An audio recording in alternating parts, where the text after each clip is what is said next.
Dear students, हम पढ़ेंगे पाठ 5 अब्दुल कलाम की कलम से। इसमें क्या बताया गया है? कोई भी लक्ष्य दृढ़ इरादे से पाना संभव है।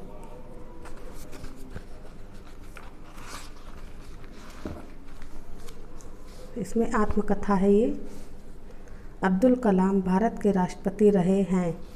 उनका प्रारंभिक जीवन बड़ा संघर्षपूर्ण रहा है।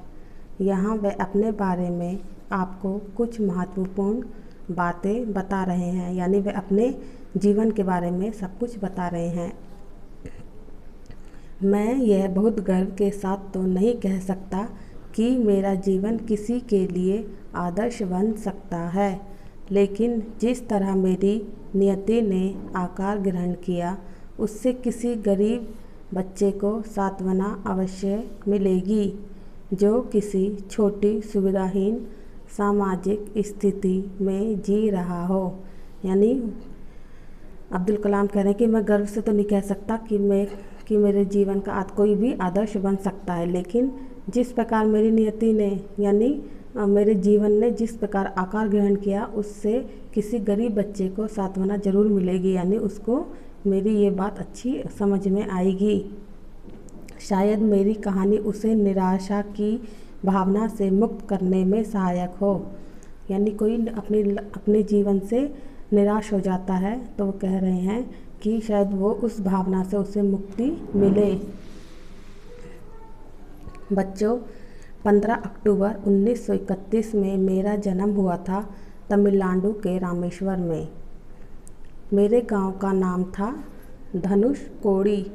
यानी कि उनका जन्म कब हुआ था? 15 अक्टूबर 1931 को तमिलनाडु के रामेश्वर में, और उनके गांव का नाम क्या था? धनुषकोडी।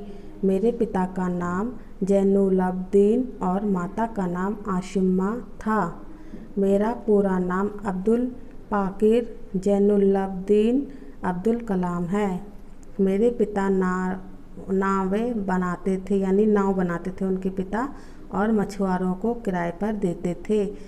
हम एक संयुक्त परिवार में रहते थे और घर का गुजारा बड़ी मुश्किल से ही हो पाता था।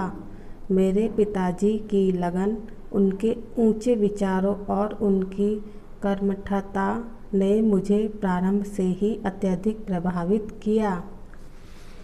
तो क्या था कि उनके पिता कौन थे? जैनुलब्दीन और माता आशिमा थी। उनके पिता नाव बनाते थे और मछुआरों को किराए पर देते थे, जिससे उनका गुजारा है बड़ी मुश्किल से हो पाता था। लेकिन उनके पिता क्या थे? उनके पिताजी को लगन थी, ऊंचे विचारों के थे और कर्मठता थी। अपने व्यक्तित्व में ये गुण मैंने आत्मसात भी किए, और जो पिता के गुण थे वही उन्होंने भी यही गुण अपने अंदर ग्रहण किए। अपनी माँ के बारे में क्या कहूँ? उनके प्रेम, त्याग और विश्वास ने मुझे सदैव शक्ति दी। उनके प्रति अपनी इन भावनाओं को मैंने अपनी एक कविता में पिरो दिया। यानी उन्होंने कविता लिखी तो उन्होंने अपनी माँ के बारे में सब कुछ उसमें लिख दिया, जो मेरी पुस्तक विंग्स ऑफ फायर के प्रथम पृष्ठ पर ही मुद्रित है। यानी माँ के बारे में जो क्या है, जो पुस्तक लिखी विंग्स ऑफ फायर, तो वो पहले ही पेज पर लिखी है। जीवन में सफलता तथा अनुकूल परिणाम प्राप्त करने के लिए दृढ़ निश्चय, आस्था तथा सकारात्मकता, इन तीनों शक्तियों को भली भांति समझ लेना चाहिए। यानी जीवन में सफलता पाने के लिए क्या चाहिए? दृढ़ निश्चय, आस्था और सकारात्मक। अगर हमारे अंदर ये सब चीज़ें हैं तो हम आगे बढ़ सकते हैं। उपर्युक्त पंक्तियाँ मेरे शिक्षक इयादुराई सोलोमन ने मुझसे कही थी। यानी क्या ये कहा था कि जीवन में अगर सफलता प्राप्त करनी है तो दृढ़ निश्चय, आस्था, सकारात्मक, इन सब चीज़ों को समझ लेना चाहिए। तो किसने कही थी? उनके शिक्षक ने कही थी। 5 वर्ष की आयु में मैंने पंचायत प्राथमिक विद्यालय रामेश्वर से अपनी शिक्षा दीक्षा आरंभ की। यानी 5 वर्ष की आयु में उन्होंने पंचायत प्राथमिक विद्यालय था, वहाँ से उन्होंने शिक्षा प्राप्त की। कई बार ऐसी आर्थिक कठिनाइयाँ भी सामने आईं कि मुझे समाचार पत्र बेचने का काम भी करना पड़ा। 1958 ईस्वी में मैंने मद्रास इंस्टीट्यूट ऑफ टेक्नोलॉजी से अंतरिक्ष विज्ञान में स्नातक की पढ़ाई पूरी की और इसके बाद उन्होंने क्या करा, मद्रास में इंस्टीट्यूट ऑफ टेक्नोलॉजी से अंतरिक्ष विज्ञान की शिक्षा प्राप्त की। मुझे भौतिकी से बहुत प्रेम था और मैं एक पायलट बनना चाहता था, लड़ाकू विमान उड़ाना चाहता था। मैंने उसकी परीक्षा भी पास की, परंतु उन्हें 8 व्यक्तियों को ही चुनना था। मैंने उसमें 9वां स्थान प्राप्त किया। यहीं से मैंने अपनी दिशा बदल ली। जब तक आप अपना 100% योगदान नहीं देते हैं तब तक आप सफल नहीं हो सकते और आपके द्वारा दिया गया 100% योगदान आपको कभी असफल नहीं होने देगा। यानी उनका कहने का मतलब था कि जब मुझे क्या बनना था, एक पायलट बनना था और लड़ाकू विमान उड़ाना था, लेकिन जब मैंने परीक्षा पास की तो उसमें केवल 8 व्यक्तियों को ही चुनना था, तो उसमें मेरा 9वां स्थान था। तो यानी वो वहाँ पर नहीं चुने गए और उन्होंने कहा कि अगर अपनी लाइफ में तुम 100% योगदान नहीं देते हो तो तुम किसी भी चीज़ में सफल नहीं हो सकते। यानी पूरा 100% आपको रिजल्ट देना है। फिर उसके बाद उन्होंने क्या करा कि हर जगह उन्होंने 100% योगदान दिया और वह कभी सफल नहीं हुए, असफल नहीं हुए। 1962 ईस्वी में मैं भारतीय अंतरिक्ष अनुसंधान संगठन से जुड़ा और मैंने परियोजना महानिदेशक का पद संभाला। 1962 में वे क्या हुए, भारतीय अंतरिक्ष अनुसंधान से जुड़ गए और वहाँ पर महानिदेशक का पद संभल गया। भारत का पहला स्वदेशी उपग्रह प्रक्षेपास्त्र SBL तृतीय बनाया। किसने बनाया? अब्दुल कलाम ने। पृथ्वी और अग्नि जैसे प्रक्षेपास्त्र स्वदेशी तकनीक से बनाए। अपने देश को अंतर्राष्ट्रीय अंतरिक्ष क्लब का सदस्य बनवाने का जो स्वप्न मैंने देखा था वह पूर्ण हुआ। यानी अंतर्राष्ट्रीय अंतरिक्ष क्लब का सदस्य, तो उन्होंने सपना देखा था तो उसका वो सपना पूर्ण हो गया। पोखरण में परमाणु परीक्षण करके भारत ने परमाणु शक्ति संपन्न राष्ट्रों में अपनी जगह बनाई। अपने देश को सर्वशक्ति संपन्न बनाने का मेरा सपना पूरा हुआ। सपने वह नहीं होते जो आप नींद में देखते हैं, सपने तो वह होते हैं जो आपको नींद ही नहीं आने देते। तो इसका क्या मतलब है कि अगर हम सो रहे हैं और सपने आ रहे हैं तो वो सपने नहीं होते। सपने तो वो होते हैं हम उठते बैठते सोते जागते उसी के बारे में सोचते हैं और जब तक उसको पूरा नहीं कर लेते तब तक हम चैन से नहीं बैठते, वो सपने होते हैं। समय के साथ मेरी जिम्मेदारियां बढ़ीं। पहले भारतीय रक्षा मंत्रालय में मुझे वैज्ञानिक सलाहकार बनाया गया।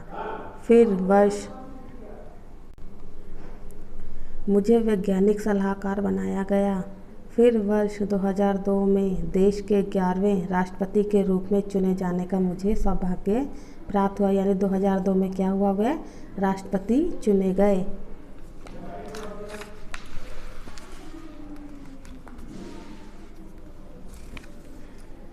मैं राजनीति से अधिक देर तक बंद नहीं रह सकता था। यानी राजनीति में अधिक देर तक बंद कर नहीं रह सकता था। उन्हें राजनीति में रुचि नहीं आई। अतः वर्ष 2007 में अपने कार्यकाल के समाप्त होते ही मैंने दोबारा राष्ट्रपति न बनने का निर्णय लिया। मैंने सदैव भारत को विश्व में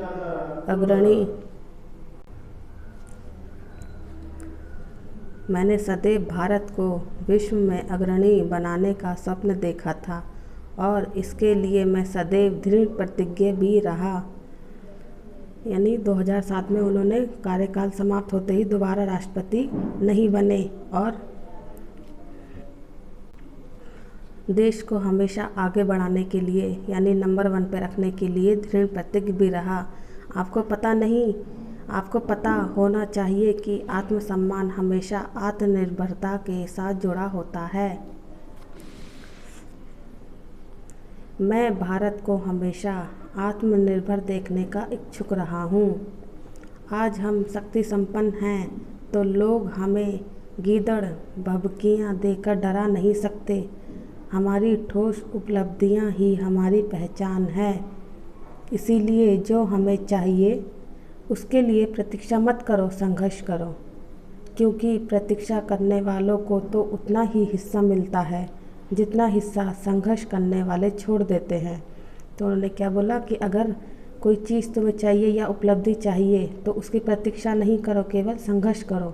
और संघर्ष करोगे तो तुम्हें सबसे ज़्यादा हिस्सा मिलेगा। और अगर तुम संघर्ष नहीं कर रहे तो जो जीत गए हैं, जो जीत जाने के बाद जो हिस्सा छूट जाता है वो हमें हिस्सा मिलता है।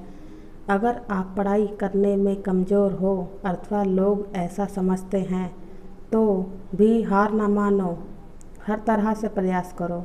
यह भी संभव है कि किसी अन्य क्षेत्र में लगातार योग्य बेहतरीन दिमाग तुम्हारे पास हो। तो कह रहे अगर तुम पढ़ाई में कमज़ोर हो तो ये नहीं समझो कि मुझे पढ़ाई नहीं करनी या कुछ नहीं है, तो उस चीज़ को पढ़ाई करते रहो और साथ में जिस चीज़ में तुम्हारी रुचि है उसमें दिमाग लगाओ। एक अच्छी किताब 100 अच्छे दोस्तों के बराबर होती है। यानी एक अच्छी किताब यानी किताबें पढ़ते रहो जो दोस्तों से आगे निकल जाती है। तो किताब में बहुत सारी चीज़ें होती हैं जो हम सोचते हैं, समझते हैं और उसको अपने लाइफ में यूज़ करते हैं। तो दोस्तों से भी बढ़कर किताब को माना गया है। मैं भी आपके लिए, अपनी पीढ़ियों के लिए ऐसी किताबें लिखना चाहता था। यानी मैं आपके लिए और अपनी आने वाली जो पीढ़ियां हैं उनके लिए किताब लिखना चाहता था जो हमेशा के लिए प्रेरणादायक बन सके। मैंने इसके लिए प्रयास भी किया और अनेक पुस्तकें लिखी, जैसे India 2020, a vision for the new millennium, my journey, ignited minds, unleashing the power within India, wings of fire आदि। अपने देश भारत में मुझे बहुत मान सम्मान मिला। यानी उन्होंने बहुत सारी किताबें लिखी जिसमें ये सारी किताबें सबसे इम्पोर्टेंट हैं। तो उन्होंने क्या कहा कि मुझे अपने देश भारत में बहुत सम्मान मिला क्योंकि वहाँ के राष्ट्रपति रह चुके थे। मुझे भारत रत्न, पद्म भूषण जैसे कई सम्मान प्रदान किए गए। अनेकों विश्वविद्यालयों ने मुझे डॉक्टरेट की मानद उपाधि दी। यानी विश्वविद्यालय से भी उन्हें सम्मान प्राप्त हुआ। बच्चों, संगीत में मुझे विशेष रुचि है। मुझे कर्नाटक भक्ति संगीत सुनना बहुत अच्छा लगता है। यानी उन्हें कौन सा अच्छा लगता है? भक्ति, कर्नाटक की भक्ति संगीत। कभी कभी वह नई वाद्य बजाता हूँ। बचपन से ही अपने देश की मिली जुली संस्कृति से मुझे बहुत प्रेम रहा है।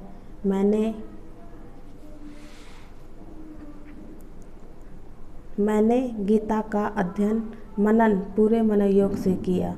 बच्चों से अपने विचारों का आदान प्रदान करना मुझे सदैव भाता है।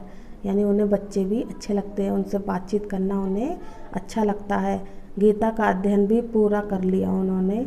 मैं सभी भारतीयों से यही कहना चाहता हूँ कि आत्मविश्वास और कर्मठ हमारी सफलता को जड़ से मिटाने के लिए परमा आवश्यक औषधियाँ हैं। यानी आत्मविश्वास होना चाहिए जो हमारी सफलता को जड़ से मिटाने के लिए परमावश्यक औषधि है। यानी हर जगह हमें सफलता मिल सकती है। जय हिंद। इसके बाद 27 जुलाई 2015 को शिलोंग में डॉक्टर अब्दुल कलाम का निधन हो गया। तो 27 जुलाई 2015 को क्या हो गया? शिलोंग में डॉक्टर अब्दुल कलाम का निधन हो गया।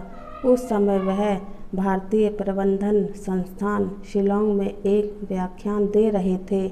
इस कर्मयोगी की मृत्यु भी काम करते हुए ही हुई। वह लगभग 84 वर्ष के थे। यानी वह एक जगह भाषण देने गए थे, तो भाषण देते देते ही उनको एकदम से पता नहीं क्या हुआ कि वे एकदम गिर गए और मृत्यु हो गई। तो यही बोला है कि इस कर्मयोगी की मृत्यु भी काम करते करते हुई, यानी वो बिस्तर नहीं पकड़े और ना ही उन्होंने आराम किया। तो वे लगभग 84 वर्ष के थे और वे मृत्यु को प्राप्त हो गए।